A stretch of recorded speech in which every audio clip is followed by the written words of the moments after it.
This is Glen Mulcahy, your host for Love of the Game Summits podcasts and now live streams. Welcome. If you're watching this live, please feel free to add questions, comments during our chat. We'll do our best to get through them. We're going to have a quick talk with Dr. Lindsay Gee, or G, as she lawfully known by, who by day is an exercise physiologist and by night, weekends, and working tirelessly working with Dr. Stu Gershman, who is the founder of Buddy Check for Jesse, which we're really excited to be partnering with and advocating and promoting their amazing resources that they're bringing to not just the hockey world, but soon to multi-sport. So looking forward to having an amazing conversation, and join along with me is Rob Pallante, our co-host for the event.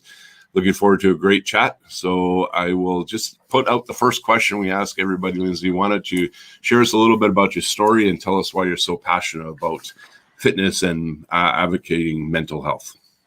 Oh, good. Well, I've been a fitness instructor since I was 4. My mom was a trainer, so those are my first memories are of fitness. Cool. So that's just been a part of my life. My whole dive into exercise for mental health happened when we noticed that my child was struggling with anxiety. So that was brought to our attention when he was in grade 2, and he had his first panic attack when he was in grade 2. And so we kind of worked the system trying to figure out how to, manage anxiety and worry and all that. At that time, it was just worry. So figure that out, and physical activity was always a big part of it. Unfortunately, he got sicker and sicker, and it wasn't until he started having what he called sad days that we actually got into the mental health system to get some actual help. So not just me researching and trying to figure out how the heck to help my kid, but an actual psychiatrist coming in. So at that time in grade 5, he was having 5 to 7 panic attacks a week. They were 2 to 3 hours long. So his panic attacks are huge. They're full body, crying, yelling, throwing things, not, it's an illness, right? So it's not my kid, that's the illness talking. And so with all those panic attacks, his, central nervous system shut down, and he started having sad days, is what he called them. He just said his whole body felt sad. So that got him sick enough. When a kid is grade 5 and depressed, you can get into the system.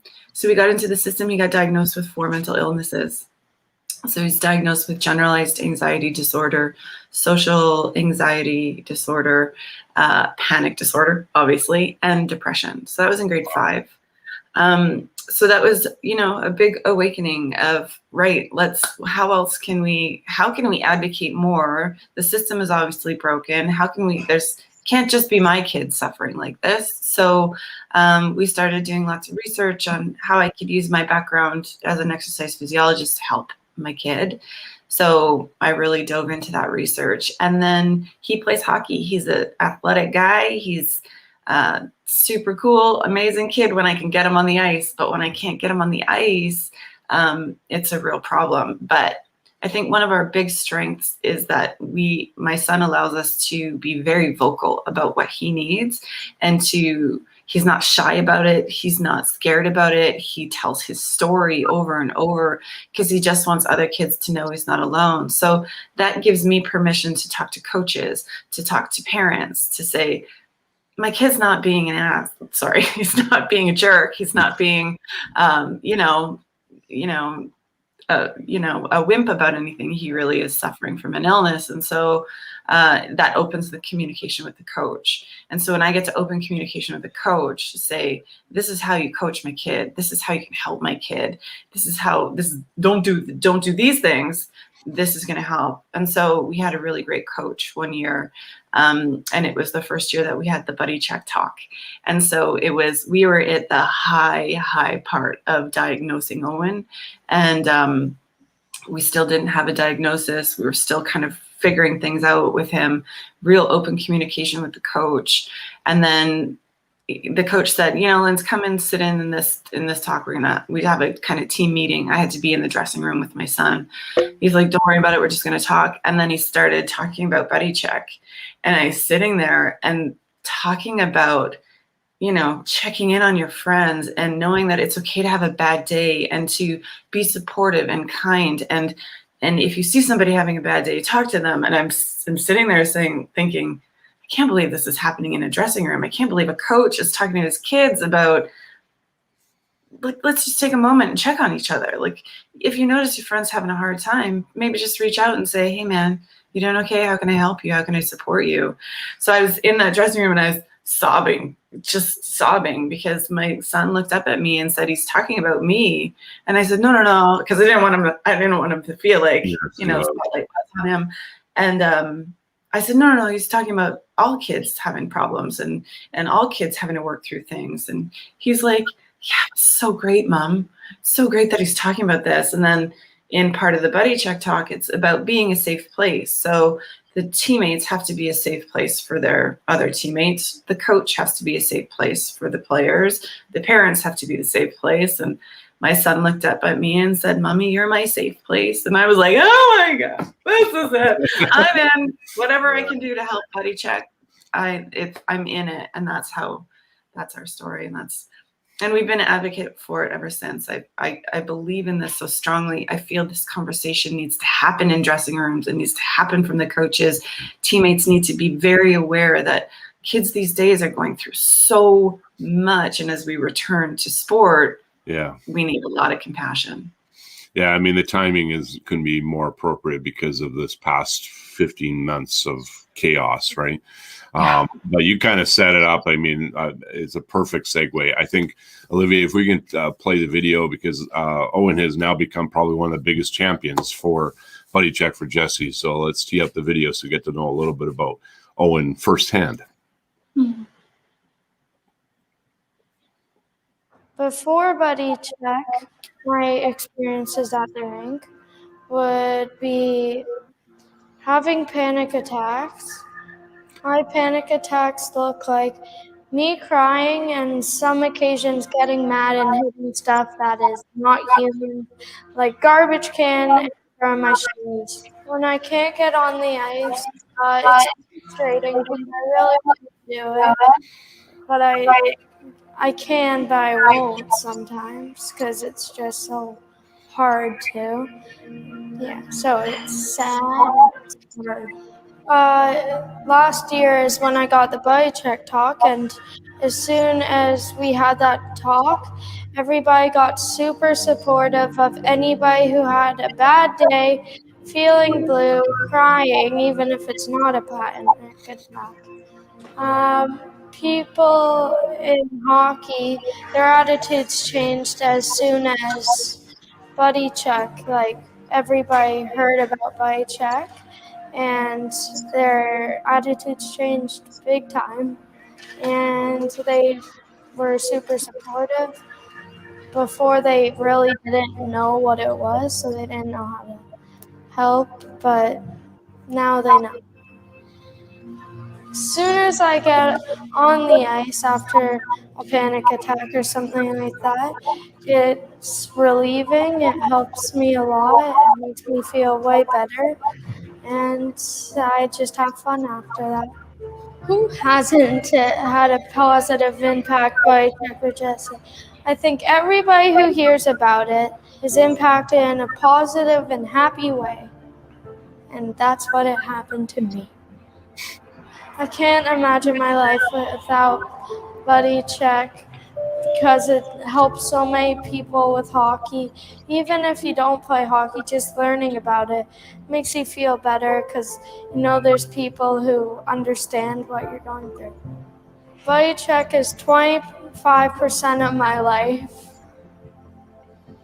My number one message that I want people to know is that you're not alone. Thank you, Stu, and thank you to everybody at Buddy Check for Jesse.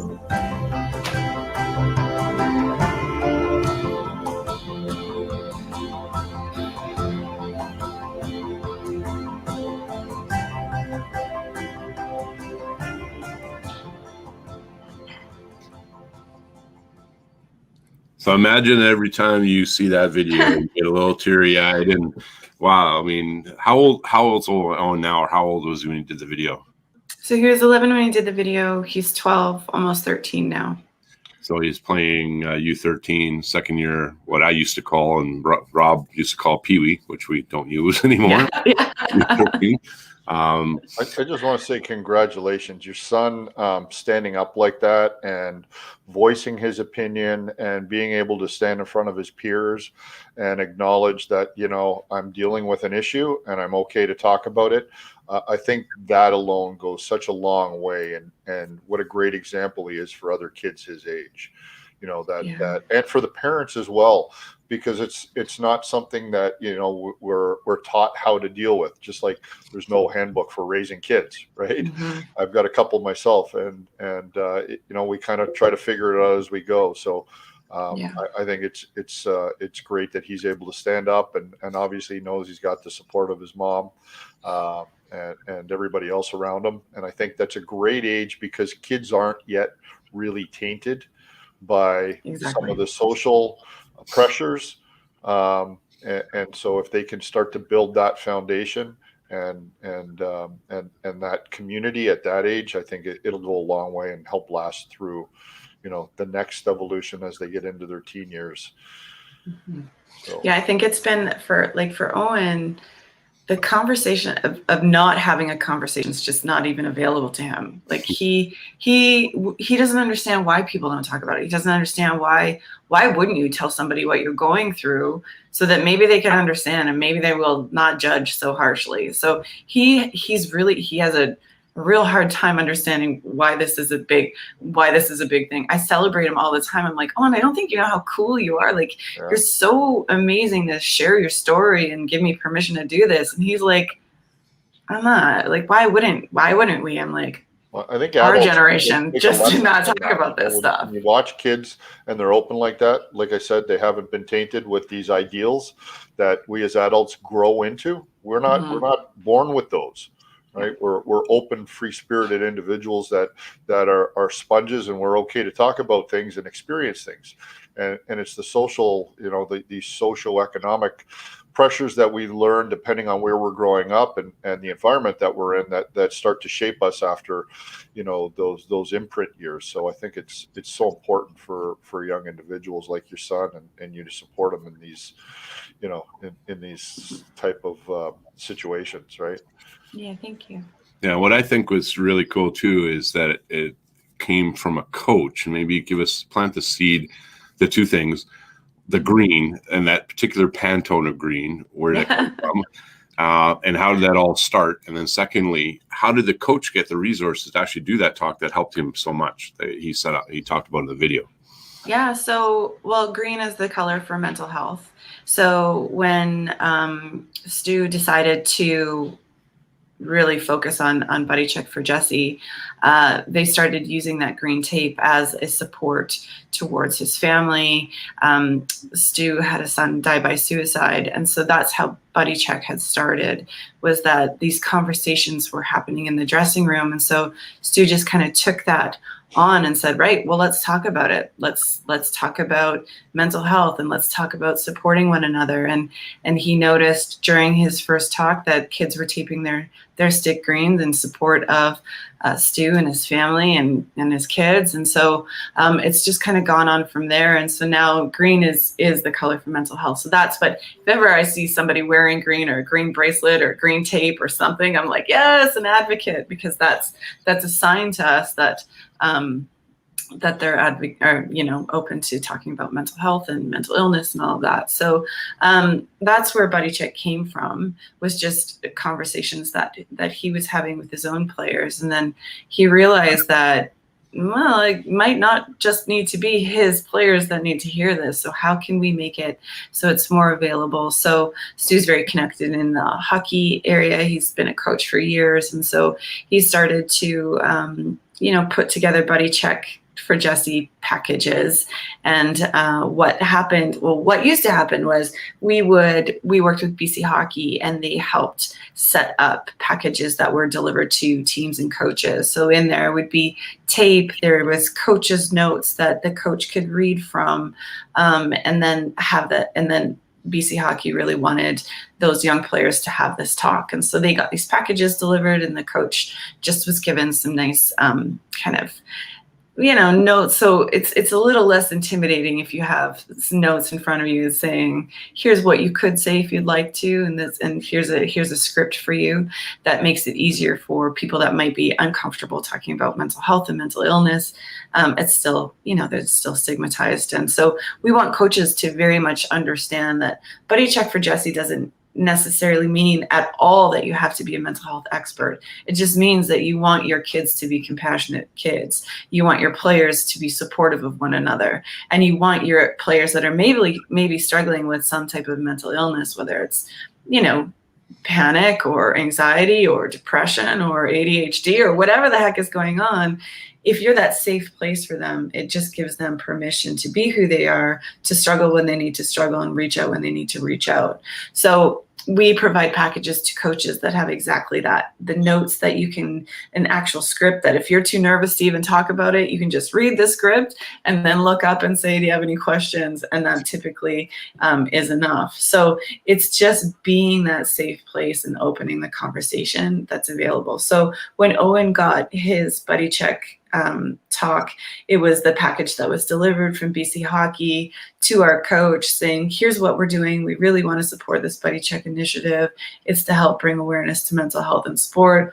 Our coach was like, yep, I'm in. And he just gave this incredible talk. He read a bit from the script was provided, but then he also took his own experience and his own life experience and playing with other, players and teammates and different coaching teams, and brought that into the conversation as well. And that really just opened things up for that whole dressing room. It was incredible. And one of the things I wished was around when I was coaching a team, these was U9. I had a player on my team. I thought there was something amiss, but his mother was separated, and she never actually came to me. Turned out at the end of the season, she sent a note. He had an amazing season with you, but there were times where he was a real handful, and it turned out he had extreme ADD.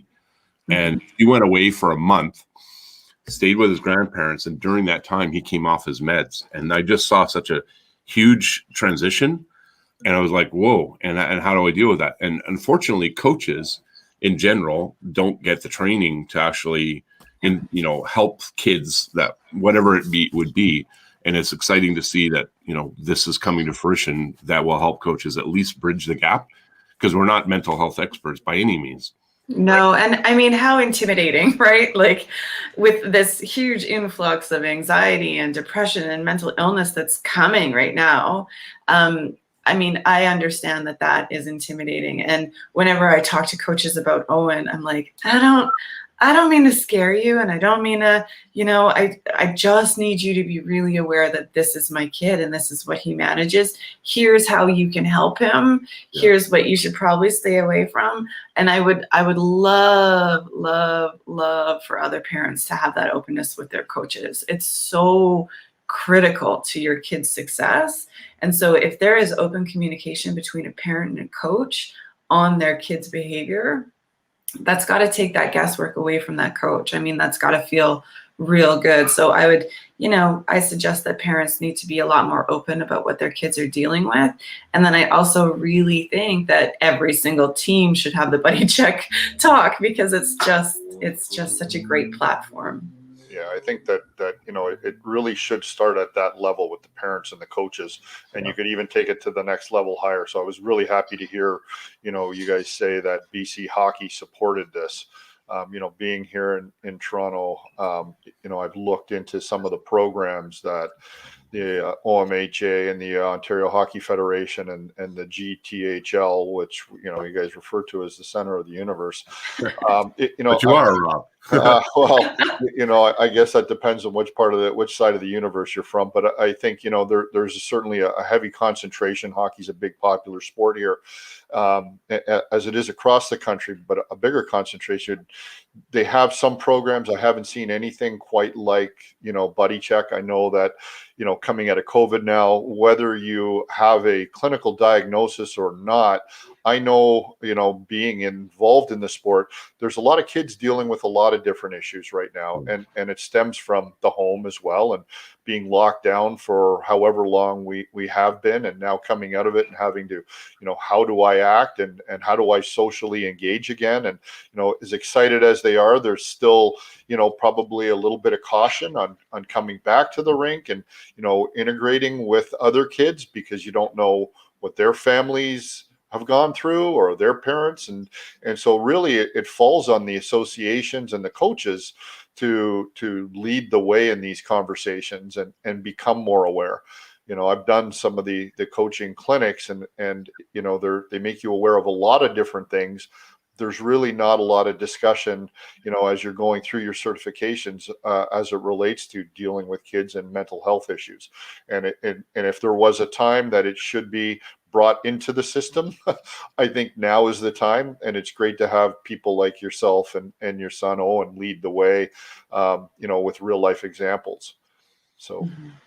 Yeah, I couldn't agree more. I mean, being a long-term facilitator, we touch a lot on, skills, drills, tactics, strategies, but the other stuff, the upside is the Coach Association of Canada has just added a free module on mental health. It's a 45-minute module, and I do encourage coaches to take that, parents to take that. Tell us a little bit about now you started in hockey. You started, I believe, in Victoria, on the island. BC Hockey, and Stu shared me the story. It really started gaining momentum because former CEO of BC Hockey was coaching with him at the time. Then the BC Hockey got on board. I believe Via Sport now is partnered. We've kind of reached out and say, hey, how can we take this to another level?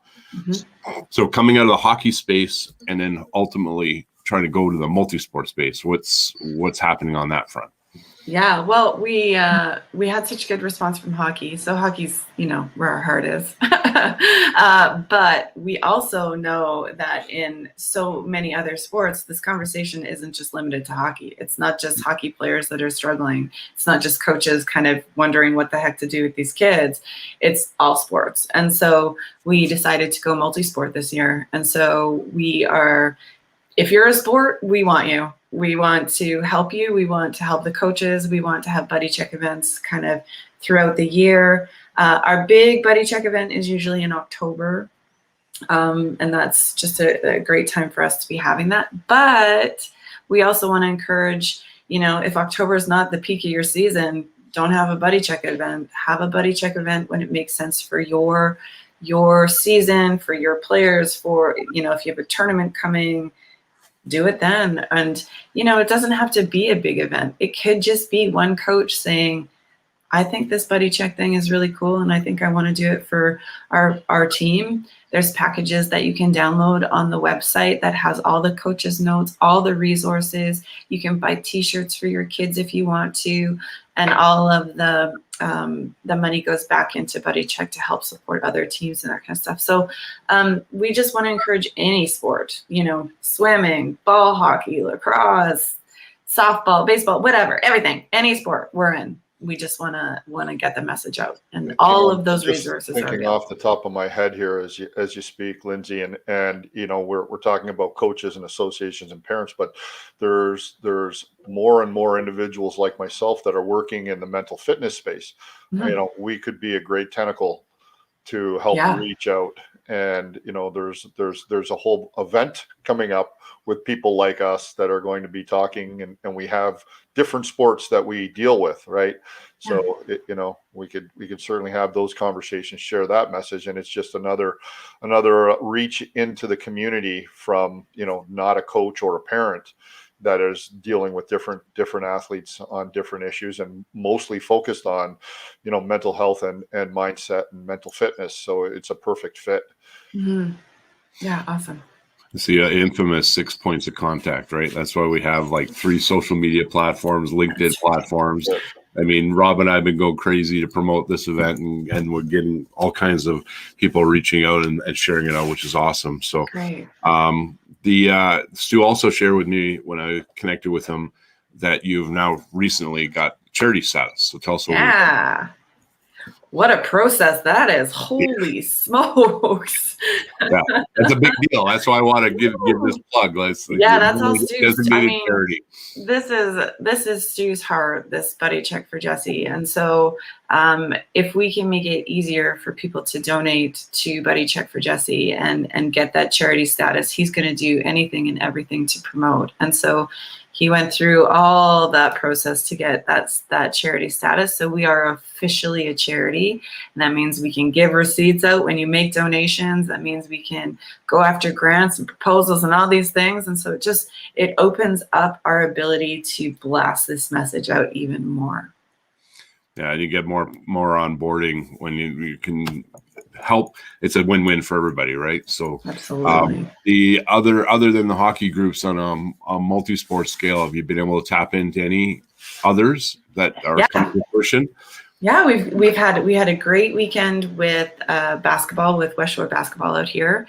They had a whole big Buddy Check event. There's probably 300 kids that got the Buddy Check talk, which is just beautiful and wonderful. And Owen was a part of that as well. Lacrosse is booming. We have ball hockey. They all have the Buddy Check logo on their jerseys now. Stu's very involved with ball hockey as well. So we have big events happening there. We have partners with the firefighters in Vancouver who host Buddy Check events and go to different teams throughout Vancouver, just giving the Buddy Check message. So we have a whole bunch of little tentacles going all over the place. And I feel like the ball is just starting to roll here, and that I can't wait to see how it's not really about how big Buddy Check can get, but how many kids we can impact and allow them to have a safe place and have the conversations and be real aware of what's going on with their teammates. That's awesome. And I mean, Congratulations. The snowball is rolling downhill, which is great. When I first jumped off the cliff about 5 years ago. I was still growing my wings on the way down and make a living, make a difference. Yeah. But we used to talk that we got to roll that boulder up Mount St. Everest to kind of change. The last question is the question that everybody kind of struggles with. How do we remove the stigma with the wording, and what is your actual definition? Mental health. Just talk. Say the words. So I find, like, if you have trouble saying the words mental illness, you have stigma around it. And that's okay. It's kind of how we were brought up, our generation anyways. So if we talk about it, if we normalize the conversation, if we just allow people to hold space for one another, that's going to remove the stigma. That's it. We just have to use the words, talk it through, bring awareness, advocate for your kids, advocate for your team, be a safe place. I mean, that's a lot of things that I just mentioned, but I think it's just talk. That's it. Talk, say the words, say the words. If you can't say the words right now without kind of shrinking a bit, you have stigma. That's okay. You got to work through it. Start using the words more. Normalize it. That's it. I think that removes the stigma. Awesome. Okay, so we're gonna wrap up, and I want to just give you our opportunity for the plug.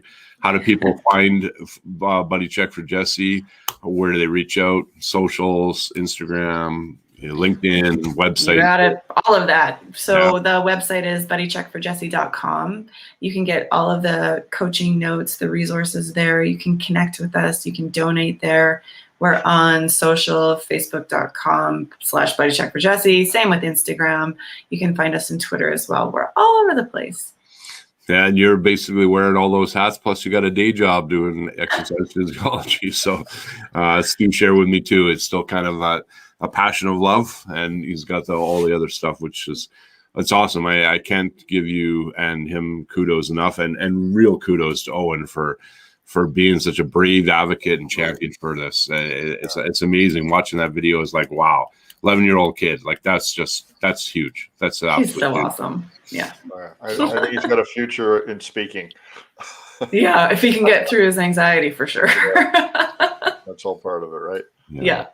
So this was a blast. I really enjoyed the chat. You can share it out. We'll get you some copies and all that good stuff. And looking forward to the 17th. It's hard to believe, Rob. It's coming up real fast. Real fast. We got an amazing group, and looking forward to Stu sharing some insight at that event as well. So thank you so much, Lindsay. It was great chat with you. Thanks you, for Lindsay. having me. Nice to meet you. Nice to meet you guys. And we'll give Owen our best. Yeah. Always. Yes. Absolutely awesome. Keep going. Thank you.